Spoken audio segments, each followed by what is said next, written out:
Діни білім алу үшін міндетті түрде шетел асу керек пе?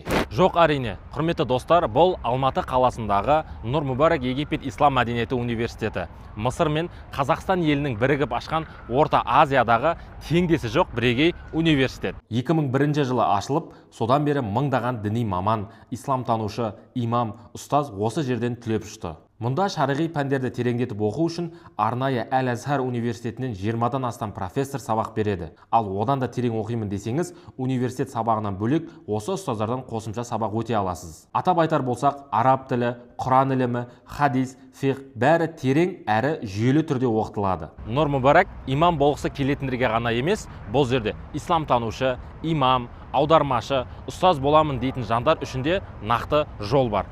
Нақтырақ айтқанда бұл жерде исламтану, теология, филология және дінтану факультеттері бар. Бұл Нұр Мүбарак университетінің жатақханасы. Мына бөлігінде ер балалар,